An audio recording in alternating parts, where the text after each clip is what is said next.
I never expected my career choice would tear my family apart, but looking back, it was just the trigger that exposed what had been brewing beneath the surface for years. Teaching wasn't just a job for me, it was my calling. After graduating top of my class from Stanford, I shocked everyone by turning down lucrative tech offers to teach at Lincoln Public High School. My brother James supported me initially, but everything changed when he married Victoria 3 years ago. Victoria came from old money and never let anyone forget it. She worked as a marketing executive at Reynolds Technologies, one of the biggest tech companies in Silicon Valley. From day one, she made it clear she thought I was wasting my potential. Stanford degree and you're just teaching, she'd say, wrinkling her perfectly powdered nose. Such a waste, Sarah. You could be making six figures by now. I usually brushed off her comments, focusing instead on my students who needed me. Lincoln High served a struggling community, but my AP Physics students had a 98% pass rate last year. That mattered more to me than any salary.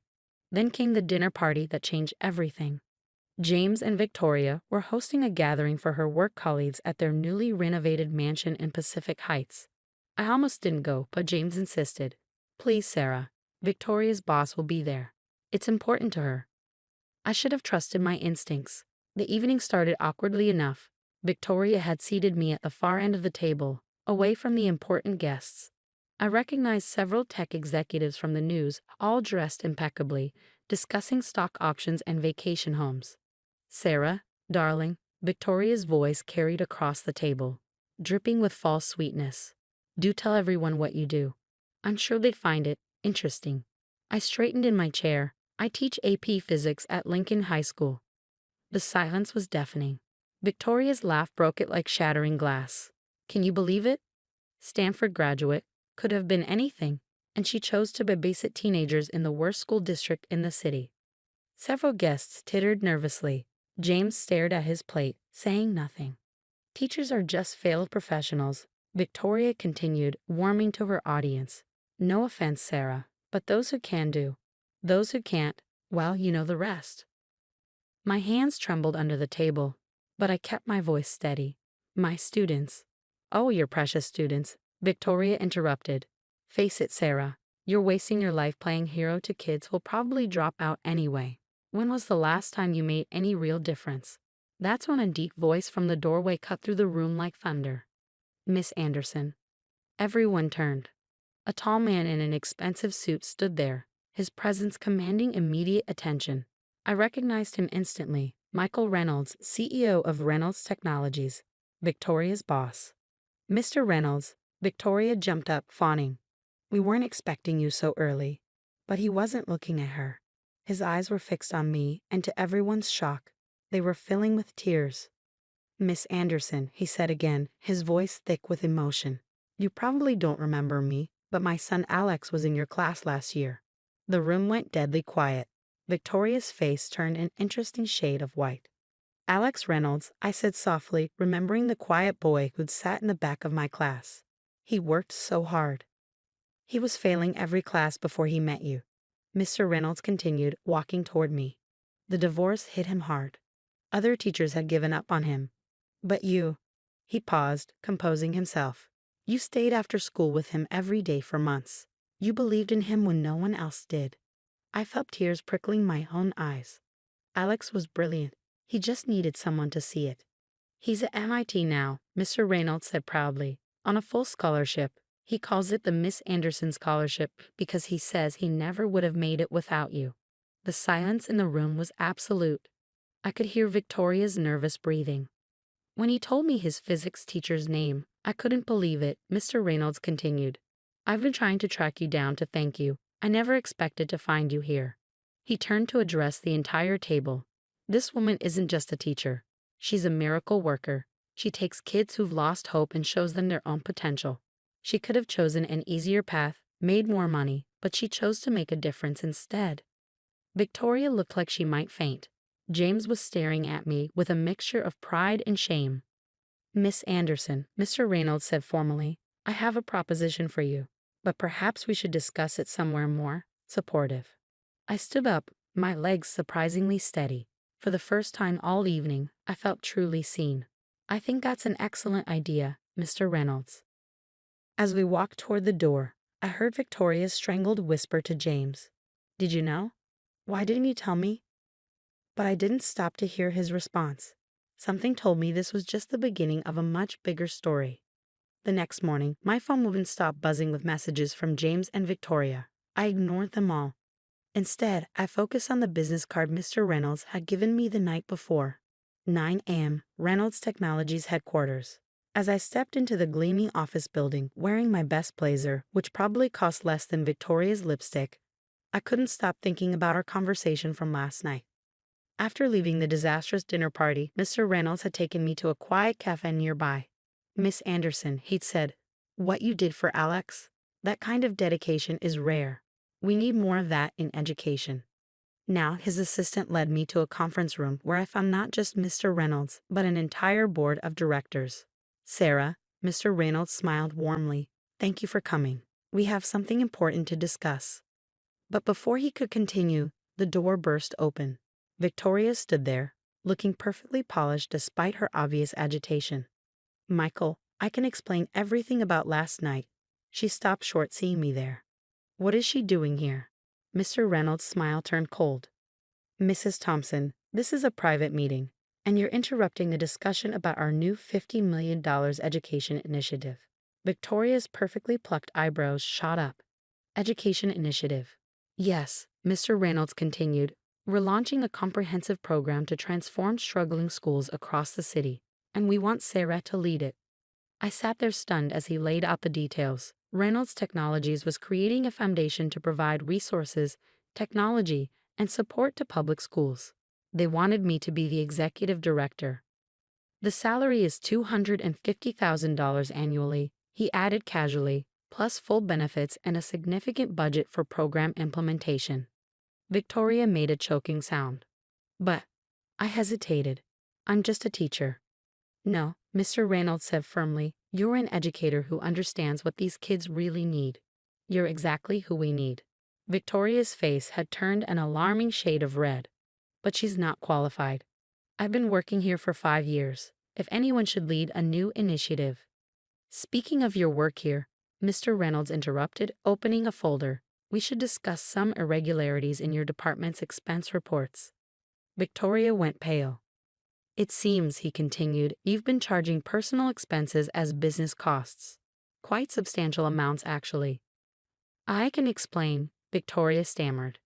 "I'm sure you can," Mr. Reynolds said coldly. To the audit team, "Please clear out your desk by end of day."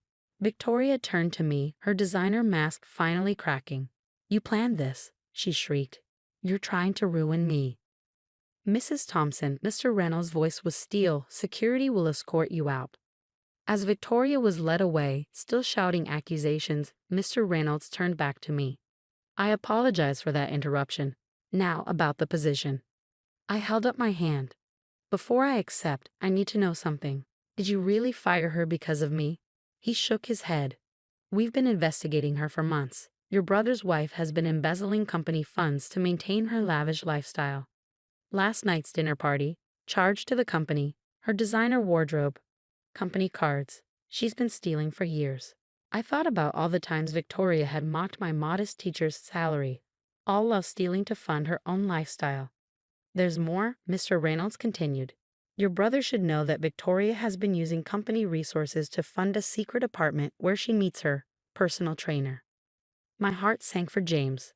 First the embezzlement, now infidelity. My phone buzzed again. Another message from James. "Sarah, please. Victoria says you got her fired. What's going on?" I looked at Mr. Reynolds. "I need time to think about the offer, and I need to talk to my brother." He nodded understandingly. "Of course, with Sarah. Whatever you decide about the position, Victoria's actions have caught up with her. That's not on you." As I left the building, I saw Victoria being escorted out, carrying a box of her belongings. Our eyes met briefly. The hatred in hers was scalding. My phone buzzed once more. This time it was a text from Victoria. "You've ruined everything. I'll make you pay for this." I took a deep breath and called James. It was time for some hard truths, but something told me this story wasn't over yet. Victoria wasn't the type to go down without a fight. I didn't expect to find Victoria waiting at my apartment that evening, but there she was. Mascara streaked down her face, designer outfit wrinkled, looking nothing like the polished socialite who'd mocked me just yesterday. "You must be so happy," she spat as I approached my door. "You've destroyed everything I built." "You destroyed it yourself, Victoria," I replied calmly, though my heart was racing. "The embezzlement, the affair. James knows." She cut me off, laughing hysterically. "Your precious brother knows everything now." Happy. "But you don't know the whole story, dear sister-in-law." Something in her tone made me pause. "What are you talking about?" Victoria's smile was cruel. "Why do you think James never defended you? All those times I insulted you, belittled your career, he agreed with every word." "You're lying," I said, but uncertainty crept into my voice. "Am I?" She pulled out her phone. "Let me play you something interesting." A recording started playing. James's voice filled the air. "Of course I love Sarah, but Victoria's right. She's wasting her potential. It's embarrassing having to explain to people that my Stanford-educated sister teaches at some poor kid's school. Sometimes I wish she'd just—" I couldn't listen anymore. "Turn it off. He's been lacking behind your back for years," Victoria continued. "We both have. The only difference is I was honest about it." My hands trembled as I unlocked my door. "Leave, Victoria." "Oh, I'm leaving," she said, standing up. "But first, you should know, James wasn't just aware of the embezzlement. He helped me do it." The world seemed to tilt on its axis. "What? Those company funds, half of them went to his secret trading account. He's as guilty as I am. And now, thanks to you, it's all coming out." Her smile was venomous. "Congratulations, Sarah. You haven't just ruined my life, you've destroyed your brother's too." She turned to leave, then paused. "By the way, I've already sent copies of all his involvement to the Reynolds Technologies legal team. They should be contacting law enforcement soon. Have fun explaining to your students why their beloved teacher's brother is in prison." After she left, I sat in my dark apartment, her words echoing in my head. My phone lit up with a call from James. I let it go to voicemail. Then another call came, Mr. Reynolds. "Sarah," he said when I answered, his voice grave. "We've received some concerning documents about James's involvement in Victoria's scheme. I wanted you to hear it from me first." I closed my eyes. "Is it true?" "The evidence is substantial. I'm sorry, but we'll have to pursue legal action against both of them." I thought about my students, about Alex Reynolds, about all the kids who trusted me to guide them toward a better future. "Mr. Reynolds," I said finally, "about your offer. Yes. I want to accept. But I need to know, will my brother's actions affect the Foundation's work?"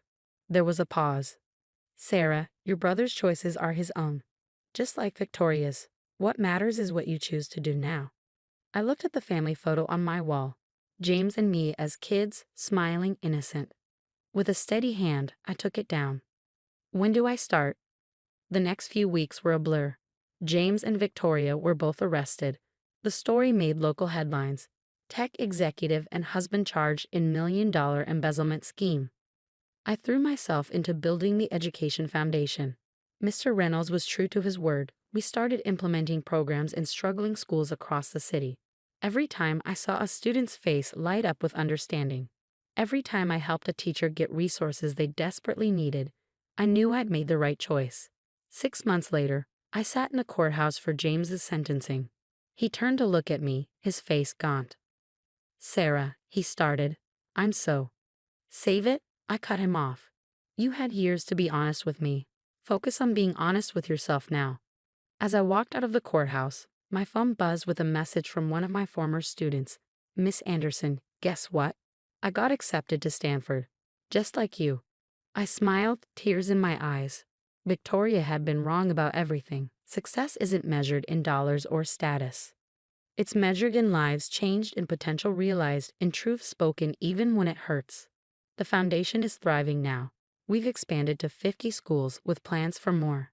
Sometimes I drive past James and Victoria's old mansion. It's been sold to pay restitution. I don't feel satisfaction, just a quiet certainty that justice has a way of finding everyone eventually. Last week, I ran into Victoria's mother at a cafe. She started to turn away, but I called out to her. "Mrs. Carter," I said, "I'm sorry about how things turned out." She paused, then spoke softly. "Victoria called from prison." She said you were right all along. About everything.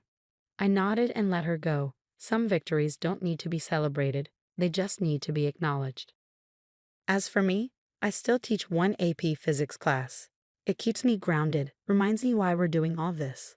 On my desk sits a photo of my latest class, all smiling, all full of potential. Next to it is my old nameplate, Miss Anderson, physics teacher. Below it sits my new one, Sarah Anderson, Executive Director, Reynolds Education Foundation. Turns out you don't have to choose between doing good and doing well. Sometimes, if you stay true to yourself, you can do both. The key necklace Mr. Reynolds gave me at the foundation launch catches the light. Its inscription reads, "Education changes everything." I touch it and smile. Victoria and James chose greed over integrity. They thought they were building something, but it was all a house of cards.